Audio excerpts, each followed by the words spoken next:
पुण्यात्माओं, भगत समाज के मुंह पे थप्पड़ मारे जा रहे हैं उन्हीं के सामने, लेकिन लोग समझ नहीं पा रहे।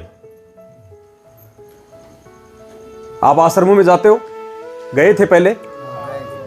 कहां पे बैठते हो? जमीन पे बैठते हो या आपके लिए कोई गद्दे, कोई सोफे मंगाए जाते हैं? गद्दे पे बैठते हो ना?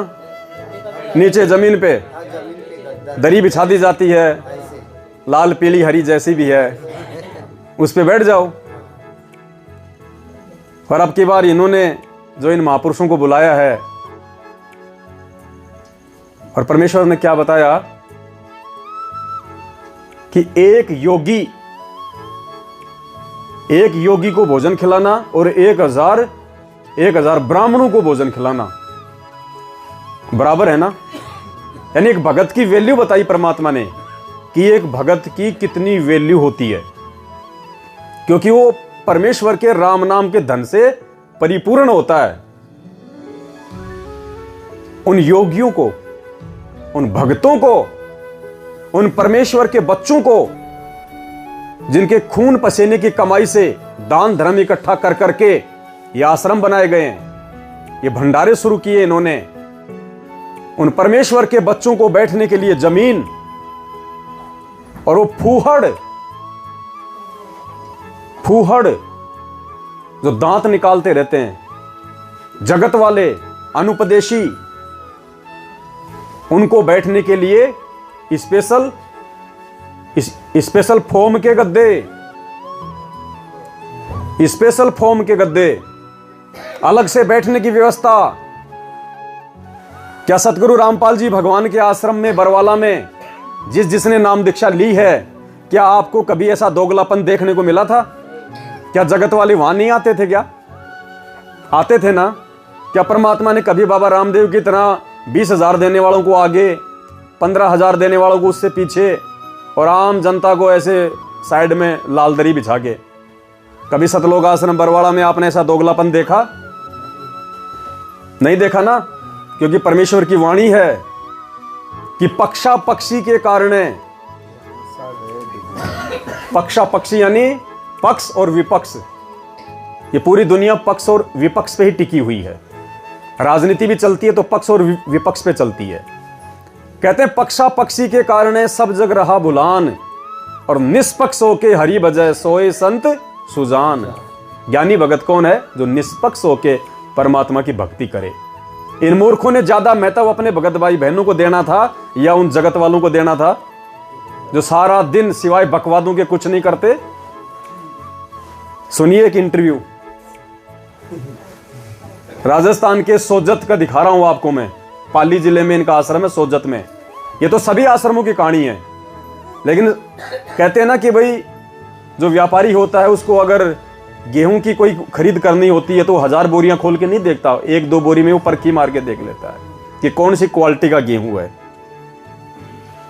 तो देखिए हमारे भगत भाई बहन तो नीचे जमीन पे बैठे हैं, उनको तो वो बिसल पकड़ा दी, पिर पिर करके आ जाओ, चले जाओ, इधर निकलो, उधर निकलो। और जो जगत वाले हैं, जो किसी काम के नहीं, उनको सोफे पे बैठा के उनके इंटरव्यू लिए जा रहे हैं, और वो भी किसके? कॉमेडियन। कॉमेडियन कौन होता है? मस्खरा, जो लोगों को हंसाता है उल्टी सीधी बातें करके। जैसे चंद्र विजय रानी की पत्नी, रावण की पत्नी मंदोदरी को हंसाया करती थी, और मंदोदरी ने क्या कहा? वो भाट बोलते हैं उनको, भाट, जो दूसरों का मनोरंजन करते हैं, कॉमेडियन, हास्य कलाकार। मंदोदरी ने क्या कहा है? ये पहले तो तू इतना गंदा बोलती थी, ये तेरे मुंह से अब ये प्रवचन कहां से निकल रहे हैं? तो उसको कहते हैं भाट, फूहड़, जो मन में आया वो बोल दिया। दूसरा बस खुश होना चाहिए। ऐसे कॉमेडियन को सोफे पे बैठा के और उसके पास में बैठ के ये कोऑर्डिनेटर लोग अपनी शान समझते हैं। और सुनिए इनको कितनी इज्जत दी जा रही है, जबकि इज्जत के असली अधिकारी कौन है? हमारे भगत भाई बहन। उनको तो भट्टी के आगे झोंक दिया कि तुम तो जलेबी चाशनी में डालो, तुम्हारा ये काम है। चाय पियो। हाँ, चाय बिस्कुट। सुनिए, आज आप बैठा हूँ सतलोक आश्रम सोजत रे मायने और राजस्थान में पाली जिले में आया करे सतलोक आश्रम सोजत। और अठे एक जगत गुरु सदगुरु जगत के तारणहार संत रामपाल जी महाराज एक बहुत बड़ो भंडारो अठे दे रिया है 7, 8, 9 नवंबर ने।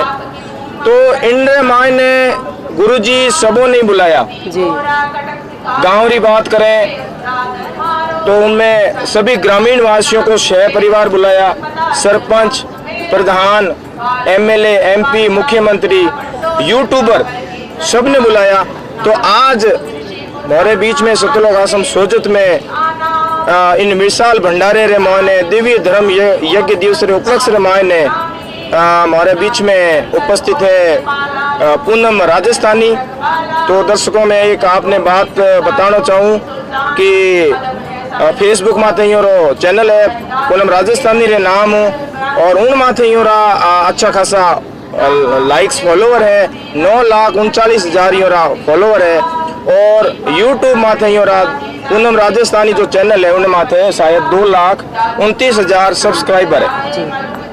तो राजस्थान में पूनम राजस्थानी ने हर कोई जाने, और पूनम राजस्थानी ने निमंत्रण दियो भक्तों के भाई हमारे गुरुजी संत रामपाल जी महाराज भंडारो दे रिया है, आपने आवनो है। तो आप बाड़मेर चला नट हमारे सोजत में पधारिया। और अभी बात बताई मोने कि मैं नई गाड़ी ली, तो गाड़ी लेते मैं सीधी आश्रम आई। आश्रम में मोने पूनम राजस्थानी पधारियोड़ा है, इन हाथे वार्तालाप करोला और दर्शकों ने बताऊला कि भाई पूनम राजस्थानी आश्रम में आ व्यवस्था देखी है कहीं केवेला। तो अठे अलग अलग हमारे मीडिया बंधु भी बात करेला पूनम राजस्थानी हो। तो पूनम राजस्थानी थोड़ा बहुत आप बताएं, फिर क्वेश्चन वगैरह सवाल आप करें। जी मना ये था घणो हकरो लाग। ये आश्रम में आने के बाद में लोगों ने भगवान की महिमा करनी चाहिए, या ये भगवान के भगत अपनी बुद्धि को बंद करके वो भाटों के महिमा का वर्णन कर रहे हैं कि फेसबुक पे इसका वो चैनल है, चैनल पे इतने लोग जुड़े हुए हैं, राजस्थान में इसको हर कोई जानता है। अरे आश्रम में भगवान की महिमा होती है या फिर इन भाटों की महिमा होनी चाहिए? अब देख लो क्या हो रहा है। इसलिए पुण्यात्माओं हमने बार बार दंडवत करना चाहिए भगवान को कि मालिक ने उस काल के जाल से निकाल दिया। नहीं तो अपन भी वहां बैठ के अपने कर्म फोड़ रहे होते, कर्म, और एक की भी हिम्मत नहीं है वहां बैठ के बोलने की कि तुम ये क्या कर रहे हो नालायको। ये संत रामपाल जी भगवान ने 27 साल हो गए आश्रमों में सत्संग करते हुए, उन्होंने कब इस तरह से लोगों को भंडारे के नाम पे बुलाया था जो तुम ये ड्रामेबाजी कर रहे हो? भक्तों की तुम मशीन से चेकिंग करते हो और उनकी रजनीगंधा सीधी जारी है। ये है पक्ष और विपक्ष, क्योंकि इनको आश्रम चलाने हैं, इनको आश्रम चलाने अपने। और आश्रम आपको पता है जगत भाव में रहे बिना नहीं चल सकते। आपको पुलिस वालों को भी हफ्ता देना पड़ेगा, आपको ऊपर भी आपको पैसा देना पड़ेगा। कल को कोई छोटी मोटी कोई घटना आश्रम में हो जाती है, पुलिस वालों का मुंह बंद करने के लिए लाखों रुपए झोंकने पड़ेंगे, आपको जैक चेक लगाना पड़ेगा। इसलिए इन्होंने ये ड्रामा किया है ताकि प्रशासन को ये लगे कि यार इनको तो प्रशासन में मंत्रियों में बहुत ज्यादा जान पहचान है। सिर्फ अपना धंधा बनाए रखने के लिए इन्होंने भक्तों को धर्म से कोसों दूर कर दिया, मर्यादा तोड़वा के। ये चर्चाएं जो यहां हो रही है ज्ञान आधार की, नीर खीर का निबेरा, ये वहां नहीं मिलेगी आपको कभी भी। चले जाना, जाके भी देख लिया होगा, लोग वहीं से आ रहे हैं, पाकिस्तान से कोई नहीं आया होगा, सब उन्हीं आश्रमों से निकल के आए हैं, क्योंकि वहां देख लिया हमने कि वहां पे तो नमक की बोरी है।